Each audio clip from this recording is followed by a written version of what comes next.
అందరికీ నమస్కారం అండి. రాష్ట్రంలో ఉన్నత విద్యాశాఖపై సర్వత్రా విమర్శలు వ్యక్తమవుతున్నాయి. పాఠశాల విద్యాశాఖపై ఉన్న శ్రద్ధ ఉన్నత విద్యాశాఖపై లేదా? రాష్ట్రంలో ఉన్న యూనివర్సిటీల్లో ఎన్ని ఆచార్య పోస్టులు ఖాళీగా ఉన్నాయి ఇప్పటివరకు? మొన్న జులైలో జరిగిన notification assistant professor, associate professor, వివిధ లెక్చరర్‌లకి సంబంధించిన నోటిఫికేషన్‌కి జూన్‌లో ఎగ్జామ్ నిర్వహించారు. ఇప్పటివరకు ఫలితాలు విడుదల అవ్వకపోవటంపై చాలా విమర్శలైతే వస్తున్నాయి. అసలు ఖాళీల సంగతేంటి? యూజీసీ నిబంధనలేమిటి? రాష్ట్ర ప్రభుత్వం ఏం చేస్తుంది? దీని మీదే ప్రధానంగా విశ్వవిద్యాలయాల్లో చర్చ నడుస్తుంది. ప్రధానంగా ఇక్కడ 3,500 పోస్టులు ఖాళీగా ఉన్నాయి. కానీ వాటికి నోటిఫికేషన్‌లేయి. మొన్న మార్చిలో సీఎం చంద్రబాబు గారు ఖచ్చితంగా ఈ 76% ఖాళీలున్నాయి. వీటిని త్వరితంగా భర్తీ చేయాలని ఆదేశాలు ఇచ్చినా కానీ ఉన్నత విద్యాశాఖ ఎందుకు చర్యలు తీసుకోలేకపోతుంది? ఎందుకు దీనిపై ఇంత నిర్లక్ష్యం వస్తుంది? అలాగే ఏపీపీఎస్సీ కూడా రాజ్యాంగబద్ధంగా ఏర్పడ్డ ఏపీపీఎస్సీ కూడా ఒక నోటిఫికేషన్‌కి ఎగ్జామ్ నిర్వహించి కూడా 5 నెలలు కావస్తున్నా గానీ ఇంతవరకి ఫలితాలు ప్రకటించలేదు. ఫలితాలు ఎప్పుడొస్తాయన్న అభ్యర్థులు చాలా ఆశగా ఎదురు చూస్తున్నారు. అంటే పరీక్షలో సబ్జెక్టులు ఎక్కువున్నాయని, కీపై అభ్యంతరాలు ఎక్కువొచ్చాయని పదే పదే ఏపీపీఎస్సీ చెప్తుంది. 5 నెలలా?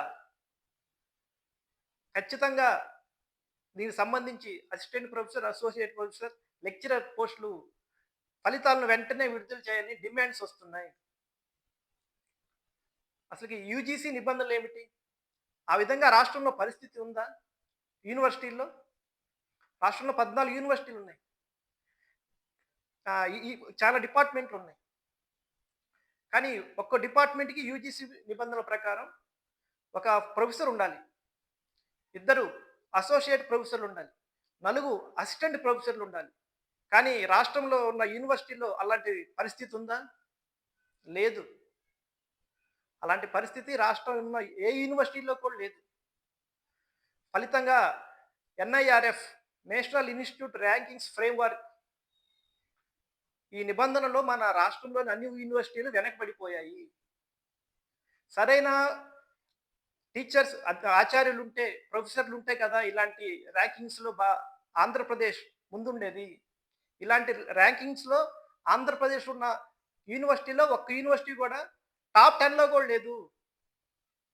ఎప్పుడు చూసినా బెంగుళూరు, చెన్నై, ఢిల్లీ ఆయా రాష్ట్రాల్లో ఉన్న యూనివర్సిటీలే ఉన్నాయి గానీ, లాకి సంబంధించి, మేనేజ్మెంట్‌కి సంబంధించి, ఇంజినీరింగ్‌కి సంబంధించిన విభాగాల్లో ఒక్క యూనివర్సిటీ కూడా మన రాష్ట్రం నుంచి టాప్ 10లో లేదు.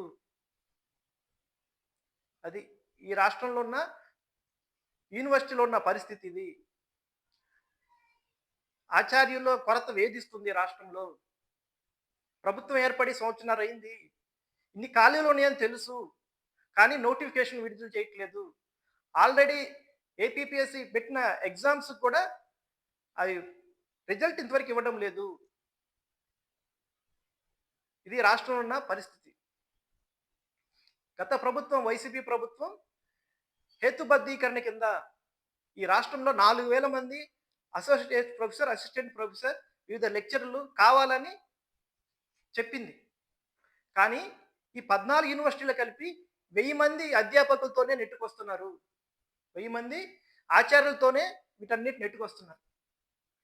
ఇంకా దానివల్ల ప్రవేశాలు తగ్గిపోయాయి. ఇంకా మనకి ర్యాంకింగ్స్ ఏమొస్తాయి? ప్రవేశాలు తగ్గిపోయాయి. సరైన ఆచార్యులు లేరు. ఇంకా ర్యాంకింగ్స్ ఎక్కడొస్తాయి? న్యాక్ గుర్తింపు ఎక్కడుంటుంది? ఖచ్చితంగా రాష్ట్ర ప్రభుత్వం ఉన్నత విద్యాశాఖపై శ్రద్ధ పెట్టాలి. ఖాళీలను వెంటనే భర్తీ చేయాలి.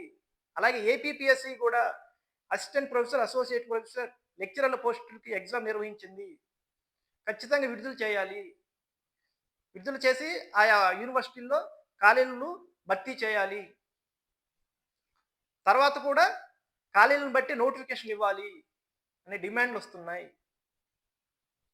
మరి రాష్ట్ర ప్రభుత్వం ఏం చేస్తుంది చూద్దాం. థ్యాంక్ యూ అండి. వీడియో నచ్చితే లైక్ చేయండి, షేర్ చేయండి, సబ్స్క్రైబ్ చేయండి. Thank you.